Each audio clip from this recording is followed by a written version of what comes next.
Fyodor Dostoevsky, born in Moscow in 1821, revolutionized literature and philosophy with his relentless analysis of the human psyche.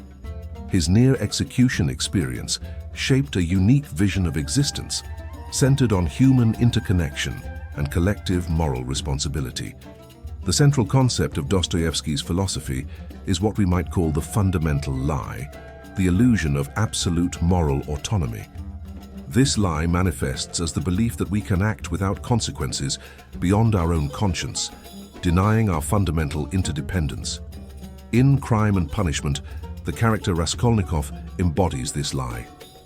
His belief in his own moral superiority leads him to commit murder, justifying it as an act of individual freedom. The devastating consequences of this action reveal the fallacy of his logic, demonstrating that no act exists in moral isolation. Dostoevsky argues that this lie not only isolates us from each other, but also alienates us from ourselves, creating a dissonance between our innate social nature and our individualistic actions. The result is a profound existential anguish, evidenced in Raskolnikov's psychological torment after his crime. The rejection of a shared moral foundation, be it religious or social, leads to the ethical relativism that Dostoevsky saw as a threat to social cohesion. The famous phrase, "If God does not exist, everything is permitted," from the brothers Karamazov, is not merely a theological statement, but a warning against the consequences of moral nihilism. Dostoevsky doesn't necessarily argue for a morality based on religion, but insists on the need for a shared ethical framework that recognizes our fundamental interdependence. He sees this interdependence not as a limitation on individual freedom, but as the very condition that makes freedom meaningful. The antidote proposed by Dostoevsky for this fundamental lie is what we might call active humility. This concept doesn't imply passive submission, but a conscious recognition of our fallibility and interdependence. It's a courageous choice to renounce the inflated ego and accept our shared vulnerability. Alyosha, in The Brothers Karamazov, exemplifies this active humility. His journey is not one of escape from the world, but of compassionate engagement with human reality in all its complexity. Through him, Dostoevsky demonstrates that true strength lies in the ability to connect deeply with others, even amidst suffering and conflict. Freedom, in Dostoevsky's view, is not the absence of constraints, but the ability to consciously choose our responsibility towards others. This conception directly challenges extreme individualism, arguing that our individuality is most fully expressed when we recognize our belonging to a wider community. Dostoevsky insists that life's meaning and purpose emerge precisely from this connection with others. Accepting our interdependence doesn't diminish our individual freedom, but elevates it to a higher level, where our choices are informed by a deeper understanding of our collective responsibilities. Suffering, a recurring theme in Dostoevsky's work, is seen not as something to be avoided at all costs, but as a potential path to growth and connection. He argues that it's often through our shared struggles that we form the deepest and most meaningful bonds. This view of suffering as potentially transformative is not an endorsement of suffering itself, but a recognition of its inevitability and its potential to promote empathy and mutual understanding.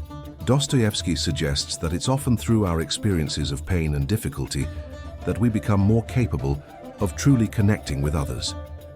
The implications of Dostoevsky's philosophy are profound and far-reaching. In rejecting the lie of absolute moral autonomy, we are challenged to fundamentally reconsider our relationship with others and with society as a whole. Dostoevsky argues that true freedom is not found in the unbridled pursuit of individual desires, but in the conscious choice to act in harmony with our social nature. This paradoxical freedom, which arises from recognizing our collective responsibilities, is richer and more meaningful than the illusion of absolute autonomy. The active humility that Dostoevsky proposes as an antidote to moral isolation requires a continuous effort of self-reflection and self-criticism. It requires us to be constantly vigilant against the tendency to fall back into the comfortable lie of moral self-sufficiency. This humility doesn't imply a renunciation of individuality or the capacity for moral judgment. On the contrary, Dostoevsky argues that it's precisely through recognizing our interdependence that our individuality finds its most authentic and meaningful expression. The concept of collective responsibility in Dostoevsky goes beyond mere social obligation. It's a profound affirmation of our essentially relational nature. He suggests that our identity and sense of self are fundamentally shaped by our interactions with others and our participation in a wider community. This view challenges the notion that we can achieve personal fulfillment in isolation. Dostoevsky argues that it's only through our engagement with others, our willingness to assume responsibility beyond our immediate concerns, that we find true meaning and purpose. The fundamental challenge presented by Dostoevsky's philosophy is to recognize and embrace our essential interconnection with all of humanity. This challenge demands a constant critical examination of our beliefs, actions, and motivations, questioning whether we are living in accordance with the truth of our interdependent nature. Accepting this challenge requires courage. It demands that we face uncomfortable truths about ourselves, abandoning the comfortable illusion of moral isolation. It requires us to assume responsibility not only for our individual lives, but for the collective well-being of the human community. Dostoevsky argues that it's through this challenging process that we find true meaning and purpose. By recognizing our fundamental connection with others, we discover a source of strength and resilience that transcends our individual limitations. This vision doesn't deny the importance of individuality or personal autonomy. On the contrary, it suggests that our individuality is most fully expressed when we recognize our belonging to a wider community. Our freedom finds its highest expression not in the pursuit of purely selfish interests, but in the conscious choice to act for the common good. Dostoevsky's philosophy invites us to a deeper and richer form of existence, characterized not by moral isolation, but by compassionate connection. An existence that finds joy not only in personal achievement, but in contributing to the flourishing of all humanity. This path is not easy. It requires constant vigilance against the tendency to fall back into the comfortable lie of moral isolation. It demands that we continually cultivate the active humility that Dostoevsky proposes as an antidote to pride and selfishness. Dostoevsky's philosophy is grounded in a complex and multifaceted view of human nature. He rejects both naive optimism and cynical pessimism, opting for an approach that recognizes both human capacity for greatness and depravity. Dostoevsky sees the human being as inherently paradoxical, capable of acts of extreme nobility and terrible cruelty. This duality is not seen as a flaw, but as an essential characteristic of the human condition. It's precisely this internal tension that makes moral choice meaningful and human freedom real. The capacity for moral choice is central to Dostoevsky's view of human nature.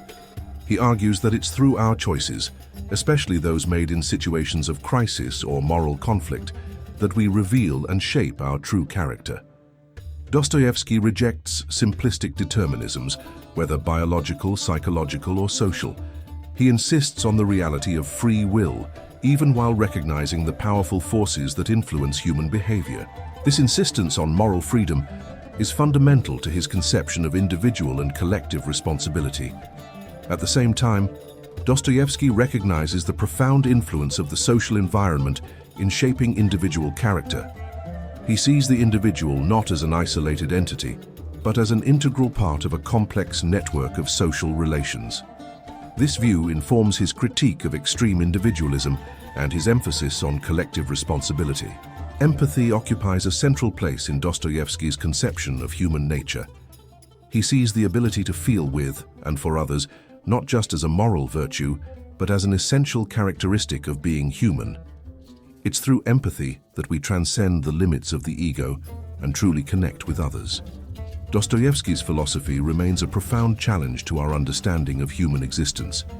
His insistence on collective responsibility and human interconnection offers a powerful alternative vision to extreme individualism. In confronting the fundamental lie of moral isolation, Dostoevsky invites us to a more authentic and meaningful existence. He reminds us that the true purpose of life lies not in the pursuit of isolated individual satisfaction, but in conscious participation in the great drama of collective human existence. It's through this engagement that we find not only meaning and fulfillment, but also the authentic freedom that arises from recognizing our profound interconnection. Dostoevsky's challenge remains to embrace our shared humanity and live according to the truth of our fundamental interdependence, finding in this acceptance the key to a truly meaningful and morally integral existence.